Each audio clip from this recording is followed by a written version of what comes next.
Hi, this is Jacob Anderson, and today's video I'm going to show you what's involved in changing the bearing on a Shopsmith Mark V quill.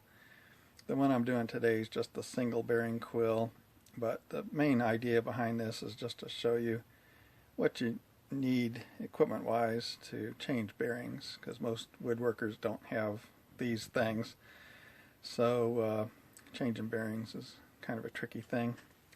But here's a Shopsmith Mark V quill already removed from the headstock. I have a video separately on YouTube that shows you how to take it out and how to put it back in a unit like this. But the first step is use a pick.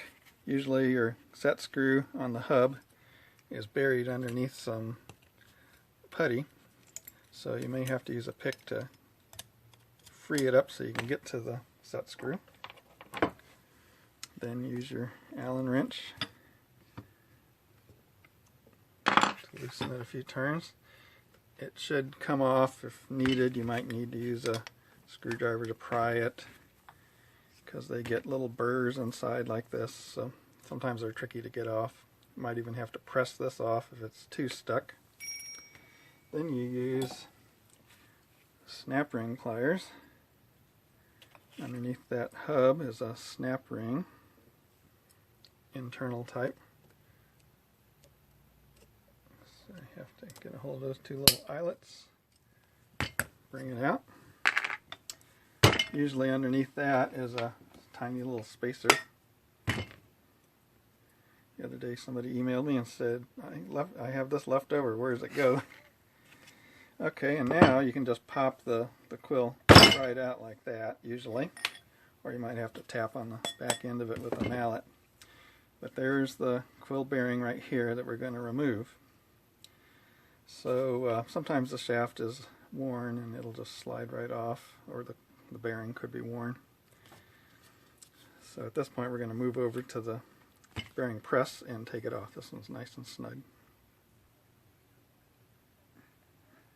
Okay, so I have a 12-ton bearing press here and a bearing separator.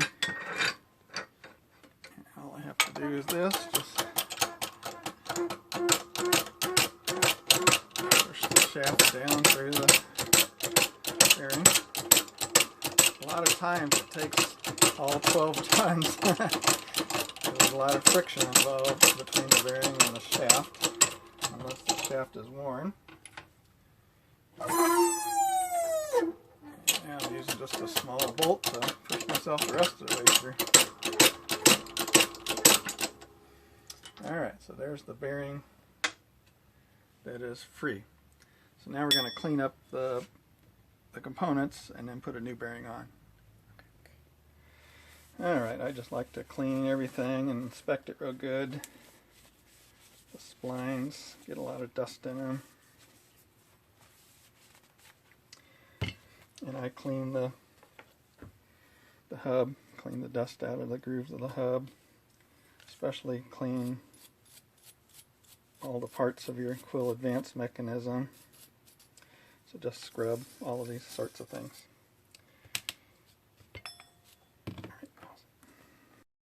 Hi, this is Jacob Anderson. This is part 2 of the video on how to change the quill bearing on a Shopsmith Mark V single bearing quill. I took the bearing off of one, and I'm going to use this one to put a new bearing on. This is a quill from a Greenie. They have larger splines than the other type.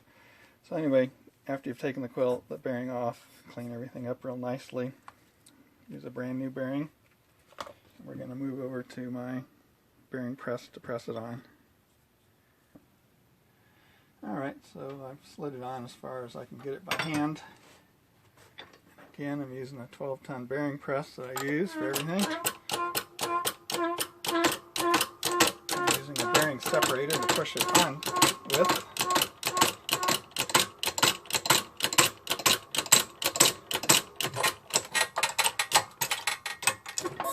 And there it's mounted fully against the shoulder, not moving. Okay, now we're ready for reassembly, so it's all firm there. Just slips down into the body. Might have to use a mallet to tap it down. Then use your retaining clip and or the spacer if it had one. Use your snap ring pliers. Goes in, and you have to make sure it gets down into the grooves.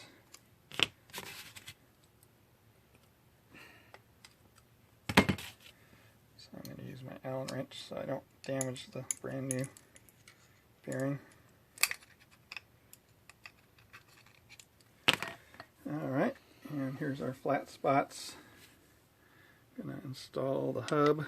The hub seats on that lower flat spot. Again, you might have to use a mallet to tap it down. Cinch it up with your set screw. When I do them for customers, I cover that set screw again with putty so that they're not accidentally removing this. You know, your arbor and stuff sets here, so you don't need to be loosening that. That helps keep the shaft from pulling in or out if it gets loose on the bearing. So that's it for changing the bearing on a single bearing quill. Alright, so there's my website address. Go there and you'll see all of my YouTube videos. I now have 20 or 21 different Shopsmith repair related videos. You can order parts from me, the headstock or repair parts, not add-on parts, but things like the bearings and belts and switches and literature like my full DVDs for repairing. Lots of good information there, so go to my website and I can do your full headstock repair or partial, or sell you parts, or sell you literature. Alright, thank you.